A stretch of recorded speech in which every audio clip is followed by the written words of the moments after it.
Un secret encore mieux gardé que la Fashion Week, c'est la High Jewelry Week, une semaine exceptionnelle à Paris où les grandes maisons ouvrent leurs portes et font découvrir leur collection de haute joaillerie. Les pierres sont extraordinaires, le savoir-faire est à son paroxysme et bien évidemment le design est au rendez-vous. Je te présente quelques collections à ne pas rater de cette année 2026. J'ai pris quelques notes, commençons avec Graff. La maison a dévoilé une parure, donc un ensemble de ras de cou et de boucles d'oreilles. Pour l'occasion, elle démontre un savoir-faire à la pointe et nous présente des pierres, diamants et saphirs, de dimensions assez incroyables. Ce sont des pièces imposantes qui attire l'œil. Ce qu'on peut retenir de ce sertissage incroyable en superposition, qui rajoute encore une couche à l'opulence. Enchaînons avec De Beers et sa collection Vibration. Entre délicatesse et fluidité, la collection est inspirée de la force tranquille des eaux souterraines. Colliers, boucles d'oreilles et bagues, ce sont des pièces très aériennes avec un sertissage que je trouve assez exceptionnel. Une collection qui se pose d'ailleurs en contraste direct avec celle de Graff. Ensuite, pas vraiment une collection mais plutôt un objet, c'est la Meteor Ring de Melario. La maison ne cesse de se réinventer depuis le XVIIe siècle, cette bague est sublime,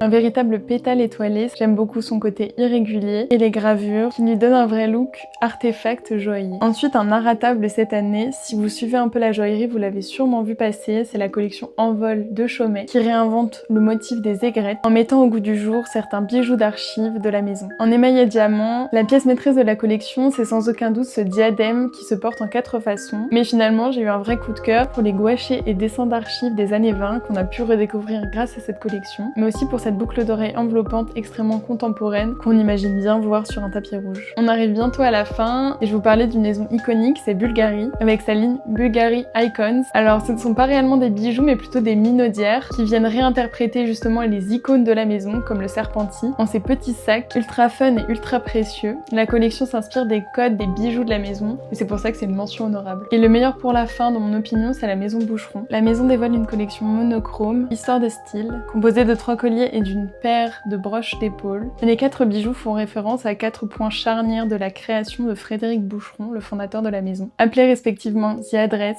The Spark, The Silhouette and The Untamed. Claire Chouanne va toujours creuser dans l'histoire de la maison pour nous proposer des pièces de plus en plus surprenantes. Et c'est vrai que cette paire de broches va faire hommage à la vision créative de Frédéric Boucheron qui voyait le bijou comme une extension de vêtements et parfaitement surprenante. Et toi, quelle collection a retenu ton attention? N'hésite pas à me le dire et sinon on se retrouve pour une prochaine vidéo. A plus!